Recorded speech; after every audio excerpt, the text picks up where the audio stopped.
मंत्री विश्वास सारंग का बड़ा बयान। अब भोपाल को लाल घाटी का नाम बदलने को लेकर आया है सुझाव। जहां पर मंत्री विश्वास सारंग ने दिया लाल घाटी का नाम बदलने का सुझाव, बताया इतिहास कहां उस घाटी का हुआ था और कत्लेआम, लाल घाटी का नाम बदलने का दूंगा प्रस्ताव। विश्वास सारंग दिल्ली में किसानों के उग्र प्रदर्शन पर बोले कि ये किसान नहीं थे, उपद्रवी थे। दिग्विजय सिंह डर्टी पॉलिटिक्स कर रहे हैं। देश हित में हुई एयर स्ट्राइक एनकाउंटर पर सवाल उठाते हैं दिग्विजय सिंह।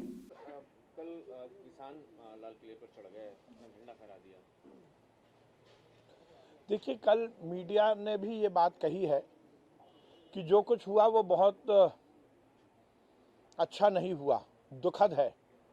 गणतंत्र दिवस के दिन, राष्ट्रीय पर्व के दिन इस तरह से अराजकता फैलना निश्चित रूप से बहुत ही दर्दनाक है। और ये भी सुनिश्चित हो गया कि वो किसान नहीं थे, क्योंकि देश का अन्नदाता किसान तो देश को जोड़ने का काम कर रहा है। ये तथाकथित नेता जो अपनी राजनीतिक रोटी सेकना चाहते हैं, उन्होंने स्क्रिप्टेड आंदोलन बनाया था। कल की घटना ने इस बात को स्थापित कर दिया है कि वो किसान नहीं थे। इस तरह से अराजकता फैलाना कहीं भी किसी भी स्तर पर उचित नहीं है। दिग्विजय सिंह कह रहे हैं कि उस समय लाल घाटी पर देशभक्तों की हत्याएं की गई थी और वो घाटी रक्त से लाल हो गई थी, इसलिए उसका लाल घाटी नाम रखा था। हलाली डैम जैसे इंगित होता है कि हलाल होने की जो पूरी प्रक्रिया है उससे संबंधित वो नाम है, इसलिए उसको बदला जाना चाहिए। नहीं ले रहा, थोड़ा वहम है और उसके लिए एक ड्राइव भी आप लोग की तरफ से चलाया जा रहा था कि वो लोग घर से निकले। नहीं, कहीं आप कोई कंफ्यूजन नहीं है। 70% तो टर्नअप है ही। किसी भी वैक्सीनेशन प्रोग्राम में 70% का टर्नअप अपने आप में बहुत अच्छा माना जाता है। इसके रिजल्ट बहुत सकारात्मक हैं।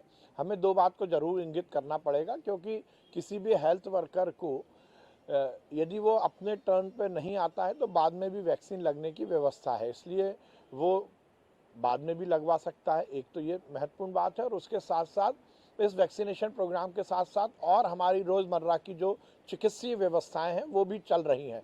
तो बहुत सारे हेल्थ वर्कर क्योंकि अपनी ड्यूटी पर हैं और टर्न बाय टर्न वो एक यदि कोई हेल्थ वर्कर आता है वैक्सीन लगाने तो दूसरा उसकी जगह पे ड्यूटी करता है, इसलिए इस तरह की व्यवस्था है। और 70% का टर्नअप इस बात को इंगित करता है कि वैक्सीनेशन प्रोग्राम पूरी तरह सफलता से चल रहा है।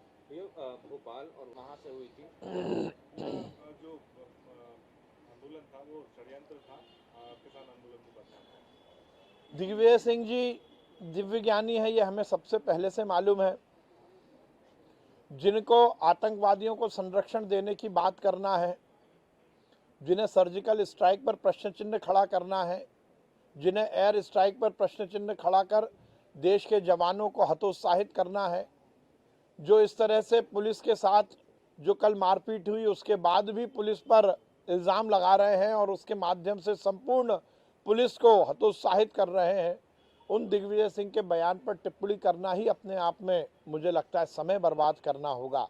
दिग्विजय सिंह पहले से केवल और केवल अराजकता फैलाने की कोशिश में लगे रहते हैं। वो डर्टी पॉलिटिक्स के माध्यम से अपने आप को चमकाने की कोशिश कर रहे हैं। दीप सिद्धू को लेकर भी ऐसे जगह हैं जहां जो नाम बदलने को लेकर प्रश्न चल रही है।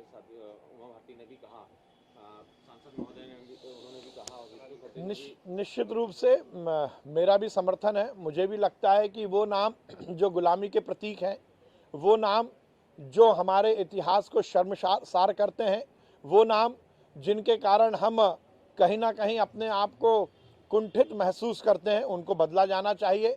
और मैं तो पहले से कहता आया हूं कि यदि गुलामी के प्रतीक कोई भी चिन्ह है तो उनको निश्चित रूप से ख़त्म करना चाहिए। और नाम बदलने की जो उमा भारती जी ने बात कही है, मैं उसका समर्थन करता हूं। मेरा भी मानना है कि ऐसे गुलामी के प्रतीक नाम जिनके कारण भोपाल या मध्य प्रदेश शर्मसार हो रहा है, जल्द से जल्द उनको बदला जाना चाहिए। क्योंकि ये सब नाम, चाहे वो लाल घाटी हो, चाहे हलाली डैम हो, ये सब अत्याचार के प्रतीक के रूप में रखे गए थे और उस समय समसामयिक समय पर उस शासक की दबाव और इकबाल कायम रहे, इसलिए उस अत्याचार अनाचार को इंगित करते हुए ऐसे स्थानों के नाम रखे गए थे जिन्हें बदला जाना चाहिए। लाल घाटी बहुत प्रसन्नता की बात है कि नरेंद्र मोदी जी के नेतृत्व में इस दुनिया का सबसे बड़ा वैक्सीनेशन प्रोग्राम देश में चल रहा है। मध्य प्रदेश सरकार ने भी वैक्सीनेशन प्रोग्राम को पूरी सफलता के साथ अभी तक संचालित किया। मैं केंद्र सरकार को, मोदी जी को बहुत बधाई दूंगा कि हमें जितने वैक्सीन के डोज की ज़रूरत थी उससे लगभग 1.5 लाख डोज हमें ज़्यादा मिले हैं। हमें पहले चरण में लगभग 4,16,000 हितग्राहियों को, हेल्थ वर्कर को वैक्सीनेशन प्रोग्राम से जोड़ना था और उसके लिए हमें दोनों डोज मिलाकर लगभग 8.5 लाख वैक्सीन की ज़रूरत थी और हमें 10.5 लाख वैक्सीन मिल चुके हैं।